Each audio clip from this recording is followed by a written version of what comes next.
जय हिंद दोस्तों, मेरा नाम है जय और मैं आप सभी का एक बार फिर से वेलकम करता हूं आपका अपने YouTube channel the learning field पर। दोस्तों एक बार फिर से हम हाजिर हैं आपके सामने एक नई गवर्नमेंट भर्ती अपडेट के साथ। जी हां दोस्तों, अग्निपथ भर्ती योजना के तहत इंडियन आर्मी ने ARO यानी कि आर्मी रिक्रूटिंग ऑफिस आगरा के अंतर्गत उत्तर प्रदेश के आगरा, मथुरा, अलीगढ़, एटा, फिरोजाबाद, इसके अलावा मैनपुरी, इटावा, जालौन, झांसी, ललितपुर, हाथरस और कासगंज डिस्ट्रिक्ट्स के एलिजिबल मेल कैंडिडेट से अग्निवीर इंडियन आर्मी रैली भर्ती के लिए ऑनलाइन एप्लीकेशंस इनवाइट किए हैं। और आपको बता दें कि ये आपकी आर्मी रैली होगी आनंद इंजीनियरिंग कॉलेज कीठम आगरा में। दोस्तों इस वीडियो में हम इस वैकेंसी के बारे में डिटेल से बात करेंगे, तो वीडियो को एंड तक पूरा जरूर देखें।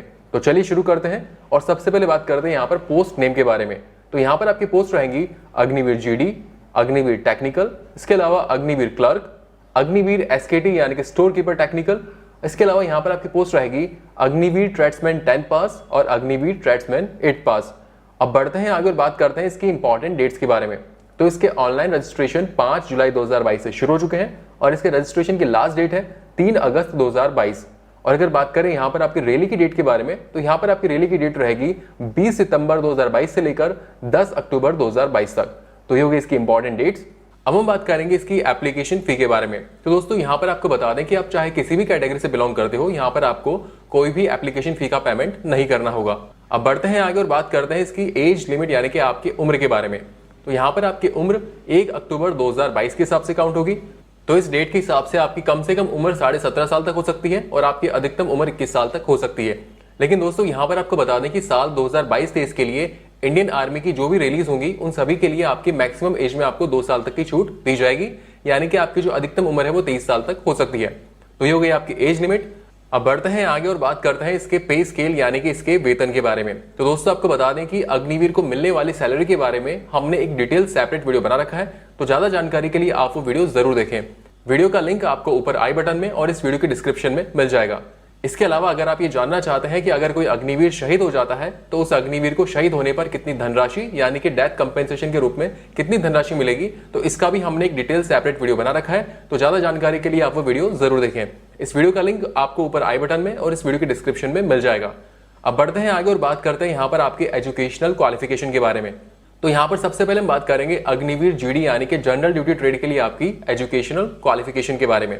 तो इस ट्रेड के लिए अप्लाई करने के लिए आपको कम से कम 10वीं पास होना जरूरी है। और ये जो आपने 10वीं पास करी है इसमें आपके एग्रीगेट यानी कि सभी सब्जेक्ट्स में मिलाकर कम से कम 45% मार्क्स होना जरूरी है और आपके हर सब्जेक्ट में कम से कम 33 यानी कि 33% मार्क्स होना जरूरी है। और वो कैंडिडेट्स जिन्होंने 10th ऐसे बोर्ड से पास करी है जहां पर ग्रेड सिस्टम है, तो आपके हर सब्जेक्ट में कम से कम D ग्रेड होना जरूरी है और सभी सब्जेक्ट्स में मिलाकर यानी कि एग्रीगेट आपका कम से कम C2 ग्रेड होना जरूरी है। अगर ये क्वालिफिकेशन आपके पास है तो आप अग्निवीर GD ट्रेड के लिए अप्लाई कर सकते हैं। अब हम बात करेंगे अग्निवीर टेक्निकल ट्रेड के लिए आपके एजुकेशनल क्वालिफिकेशन के बारे में। तो अग्निवीर टेक्निकल के लिए अप्लाई करने के लिए आपको 12वीं पास होना जरूरी है और ये जो आपने 12वीं पास करी इसमें आपके पास PCM यानी कि फिजिक्स, केमिस्ट्री और मैथ्स, इसके साथ ही साथ आपके पास इंग्लिश भी होना जरूरी है। और ध्यान रहे कि आपके 12th में एग्रीगेट यानी कि सभी सब्जेक्ट्स में मिलाकर कम से कम 50% मार्क्स होना जरूरी है और आपके इंडिविजुअल सब्जेक्ट में यानी कि हर सब्जेक्ट में कम से कम 40% मार्क्स भी होना जरूरी है। तो या तो ये क्वालिफिकेशन हो या फिर आपने 12वीं पास करी हो PCM के साथ यानी कि फिजिक्स, केमिस्ट्री और मैथ्स के साथ, इसके अलावा इंग्लिश भी उसमें होना जरूरी है। इसके साथ ही साथ आपके पास कम से कम 1 साल का ITI कोर्स भी होना जरूरी है रिक्वायर्ड फील्ड के अंदर। और ये जो आपने ITI करी है ये आपने NCQF यानी कि नेशनल स्किल क्वालिफिकेशन फ्रेमवर्क से करी हो। और ध्यान रहे इस ITI में आपका लेवल 4 या फिर उसके अबव लेवल होना जरूरी है। तो ये हो गई आपकी अग्निवीर टेक्निकल ट्रेड के लिए क्वालिफिकेशन। अब हम बात करेंगे अग्निवीर क्लर्क और SKT यानी कि स्टोर कीपर टेक्निकल ट्रेड के लिए आपकी क्वालिफिकेशन के बारे में। तो इस ट्रेड के लिए अप्लाई करने के लिए आपको 12वीं पास होना जरूरी है और ये जो आपने 12वीं पास करी है वो किसी भी स्ट्रीम के अंदर हो सकती है। कहने का मतलब ये हुआ कि आपको जो है 12वीं पास होना जरूरी है, चाहे वो आपने आर्ट्स से करी हो या फिर कॉमर्स से या फिर साइंस से। लेकिन ध्यान रहे ये जो आपने 12वीं पास करी है इसमें आपके एग्रीगेट यानी कि सभी सब्जेक्ट्स में मिलाकर कम से कम 60% मार्क्स होना जरूरी है और इंडिविजुअल सब्जेक्ट में यानी कि हर सब्जेक्ट में कम से कम 50% मार्क्स होना जरूरी है। इसके अलावा अगर आपके पास 12th के अंदर इंग्लिश, मैथ्स, अकाउंट्स या फिर बुक कीपिंग सब्जेक्ट है तो इन सब्जेक्ट्स में भी आपके कम से कम 50% मार्क्स होना जरूरी है। तो ये हो गई आपकी अग्निवीर क्लर्क और SKT ट्रेड के लिए क्वालिफिकेशन। अब बढ़ते हैं आगे और बात करते हैं अग्निवीर ट्रेड्समैन 10 पास के लिए क्वालिफिकेशन के बारे में। तो इस ट्रेड के लिए अप्लाई करने के लिए आपको सिंपली 10वीं पास होना जरूरी है। अगर आप 10वीं पास हैं तो आप इसके लिए एलिजिबल हैं। और यहाँ पर आपको बता दें कि इसमें एग्रीगेट परसेंटेज का कोई क्राइटेरिया नहीं है, लेकिन आपके हर सब्जेक्ट में कम से कम 33% मार्क्स होना जरूरी है। अब हम बात करेंगे अग्निवीर ट्रेड्समैन 8th पास के लिए आपकी क्वालिफिकेशन के बारे में।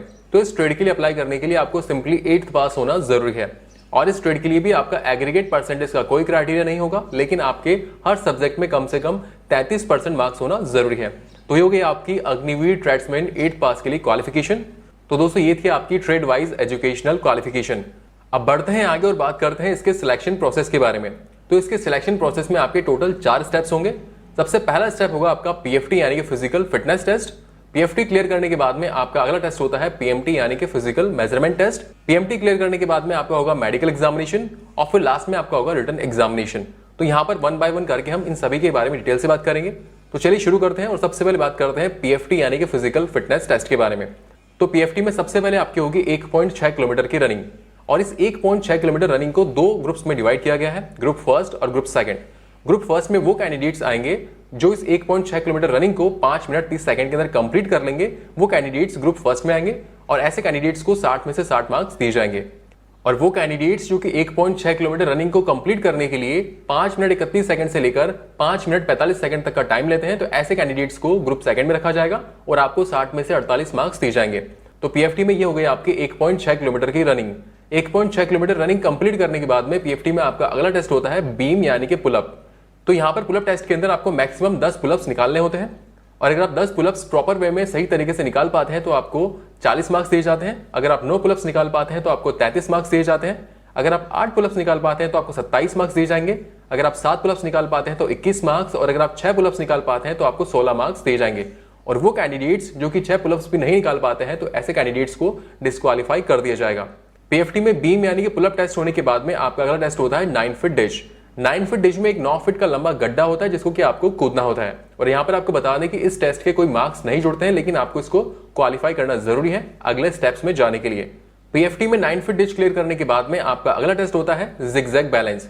जिगजैग बैलेंस भी क्वालिफाइंग इन नेचर होगा, यानी कि इसके भी मार्क्स नहीं जुड़ेंगे, लेकिन आपको इसको क्वालिफाई करना जरूरी होगा। तो दोस्तों ये हो गया इसका पीएफटी यानी कि physical fitness test. Selection process में पीएफटी क्लियर करने के बाद में आपका अगला टेस्ट होता है पीएमटी यानी कि फिजिकल मेजरमेंट टेस्ट। और पीएमटी में आपका हाइट, वेट और चेस्ट का मेजरमेंट किया जाता है। तो यहाँ पर हम ट्रेड वाइज आपके हाइट, वेट और चेस्ट के बारे में बात करेंगे। तो यहाँ पर हम ट्रेड वाइज आपके हाइट, वेट और चेस्ट के बारे में बात करेंगे। तो दोस्तों यहाँ पर आपको बता दें कि अग्निवीर क्लर्क और एसकेटी ट्रेड के लिए आपकी हाइट कम से कम 162 सेंटीमीटर तक होना जरूरी है। इसके अलावा जो बाकी की ट्रेड्स हैं यानी कि Agniveer GD, Agniveer technical, Agniveer tradesman 10 पास और अग्निवीर ट्रेड्समैन 8 पास, इन सभी ट्रेड्स के लिए आपकी हाइट कम से कम 170 सेंटीमीटर तक होना जरूरी है। कहने का मतलब ये हुआ कि यहाँ पर केवल अग्निवीर क्लर्क और एसकेटी ट्रेड्स के लिए आपकी हाइट कम से कम 162 सेंटीमीटर तक होनी चाहिए। इसके अलावा जो बाकी की ट्रेड्स हैं उन सभी ट्रेड्स के लिए आपकी हाइट कम से कम 170 सेंटीमीटर तक होना जरूरी है। और अगर बात करें यहाँ पर आपके चेस्ट के क्राइटेरिया के बारे में, तो यहाँ पर अग्निवीर ट्रेड्समैन 10 पास और अग्निवीर ट्रेड्समैन 8 पास, इन दोनों ही ट्रेड्स के लिए आपका चेस्ट कम से कम 76 सेंटीमीटर और इसमें कम से कम 5 सेंटीमीटर का फुला होना जरूरी है। इसके अलावा जो बाकी की ट्रेड्स हैं यानी कि अग्निवीर जीडी, अग्निवीर टेक्निकल और अग्निवीर क्लर्क और स्टोर कीपर टेक्निकल, इन तीनों ही ट्रेड्स के लिए आपका चेस्ट कम से कम 77 सेंटीमीटर और उसमें कम से कम 5 सेंटीमीटर तक का फुला होना जरूरी है। और अगर बात करें यहाँ पर आपके वेट यानी कि वजन के बारे में, तो यहाँ पर आपका वेट आपकी हाइट और आपकी एज के अकॉर्डिंग रहेगा। तो ये हो गया इसका पीएमटी यानी कि फिजिकल मेजरमेंट टेस्ट। अब हम बात करेंगे यहाँ पर फिजिकल स्टैंडर्ड्स में मिलने वाली छूट के बारे में। तो वो कैंडिडेट्स जो कि सन्स ऑफ सर्विसमैन यानी कि सर्विसमैन के बेटे हैं, या फिर सन्स ऑफ एक्स सर्विसमैन है, या फिर सन ऑफ वॉर विडो, या फिर किसी एक्स सर्विसमैन की विडो के बेटे हैं, या फिर वो कैंडिडेट्स जो कि वॉर विडो के लीगली अडॉप्टेड सन या फिर सन इन लॉ है, तो ऐसे कैंडिडेट्स को हाइट में कम से कम 2 सेंटीमीटर तक की छूट दी जाएगी। अगर बात करें चेस्ट के बारे में, तो ऐसे कैंडिडेट्स को चेस्ट में कम से कम 1 सेंटीमीटर तक की छूट दी जाएगी। और अगर बात करें वेट के बारे में, तो ऐसे कैंडिडेट्स को वेट में कम से कम 2 किलोग्राम तक की छूट दी जाएगी। अब हम बात करेंगे उन कैंडिडेट्स के बारे में जो कि आउटस्टैंडिंग स्पोर्ट्समैन हैं, यानी कि ऐसे कैंडिडेट्स जिन्होंने अपने नेशनल को किसी भी खेल के अंदर इंटरनेशनल लेवल पर, या फिर अपने स्टेट को नेशनल लेवल पर, या फिर अपने डिस्ट्रिक्ट को स्टेट लेवल पर, या फिर अपने स्कूल, कॉलेज या फिर अपने यूनिवर्सिटी को किसी भी गेम के अंदर रिप्रेजेंट किया है, और अगर आपने कोई मेडल जीता है या फिर आपने टीम इवेंट के अंदर 6th पोजीशन हासिल करी है, तो ऐसे कैंडिडेट्स को हाइट में कम से कम 2 सेंटीमीटर तक की छूट दी जाती है। और अगर बात करें चेस्ट के बारे में, तो ऐसे कैंडिडेट्स को चेस्ट में कम से कम 3 सेंटीमीटर तक की छूट दी जाती है। और अगर बात करें वेट के बारे में, तो ऐसे कैंडिडेट्स को वेट में कम से कम 5 किलोग्राम तक की छूट दी जाती है। तो ये हो गया आपकी फिजिकल स्टैंडर्ड्स में मिलने वाली छूट। तो इसके सिलेक्शन प्रोसेस में पीएमटी क्लियर करने के बाद में आपका अगला टेस्ट होता है मेडिकल एग्जामिनेशन। दोस्तों यहाँ पर आपको बता दें कि अगर आप मेडिकल के बारे में ज्यादा जानकारी चाहते हैं तो हमने इसका एक डिटेल सेपरेट वीडियो बना रखा है, जिसका लिंक आपको इस वीडियो के डिस्क्रिप्शन में और ऊपर आई बटन में मिल जाएगा। तो ज्यादा जानकारी के लिए आप वो वीडियो जरूर देखें। सिलेक्शन प्रोसेस में मेडिकल एग्जामिनेशन क्लियर करने के बाद में आपका अगला टेस्ट होता है रिटर्न एग्जामिनेशन। और दोस्तों आपको बता दें कि इसका रिटर्न एग्जामिनेशन आपका अक्टूबर 2022 में होगा। और दोस्तों यहाँ पर आपको बता दें कि इसके रिटर्न एग्जामिनेशन में आपकी नेगेटिव मार्किंग भी होगी। तो दोस्तों ये हो गया इसका सिलेक्शन प्रोसेस। अब बढ़ते हैं आगे और बात करते हैं यहाँ पर आपके डॉक्यूमेंट्स के बारे में। तो दोस्तों यहाँ पर आपको बता दें कि हम जो भी डॉक्यूमेंट्स आपको बताने वाले हैं, इन सभी डॉक्यूमेंट्स के आपको ओरिजिनल कॉपी साथ में लेके जानी है।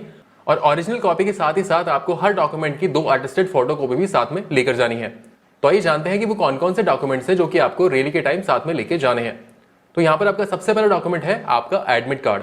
इसके अलावा आपको जो है अपनी 20 पासपोर्ट साइज फोटोग्राफ भी साथ में लेकर जानी है। और दोस्तों यहाँ पर आपको बता दें कि ये जो आपकी फोटोग्राफ्स होंगी, इनका बैकग्राउंड कलर व्हाइट ही होना जरूरी है। फोटोग्राफ्स के अलावा यहाँ पर आपको अपना एजुकेशनल सर्टिफिकेट्स, आपका डोमिसाइल सर्टिफिकेट, इसके अलावा यहाँ पर आपको अपना caste certificate, religion certificate, school character certificate, इसके अलावा यहाँ पर आपको अपना character certificate, unmarried certificate, relationship certificate. दोस्तों यहाँ पर आपको बता दें कि रिलेशनशिप सर्टिफिकेट केवल उन्हीं कैंडिडेट्स को लेकर जाना है जो कि सन्स ऑफ सर्विसमैन है, या फिर सन्स ऑफ एक्स सर्विसमैन है, या फिर सन्स ऑफ वॉर विडो है। तो ऐसे कैंडिडेट्स को अपना रिलेशनशिप सर्टिफिकेट भी साथ में लेकर जाना है, ताकि आपको पीएमटी यानी कि फिजिकल मेजरमेंट में छूट मिल सके। इसके अलावा दोस्तों अगर आपके पास एनसीसी सर्टिफिकेट्स हैं तो वो भी आपको साथ में लेकर जाना है, ताकि आपको रिटर्न एग्जामिनेशन में बोनस मार्क्स मिल सके। इसके अलावा अगर आपके पास कोई स्पोर्ट्स सर्टिफिकेट है तो वो भी आप साथ में लेकर जाएं, ताकि आपको रिटर्न एग्जामिनेशन में बोनस मार्क्स मिल सके। और इन सब के अलावा आपको जो है affidavit, single bank account, pan card और आधार कार्ड भी आपको अपना साथ में लेकर जाना है। तो दोस्तों ये वो डॉक्यूमेंट्स थे जो कि आपको रैली के टाइम साथ में लेकर जाने होंगे।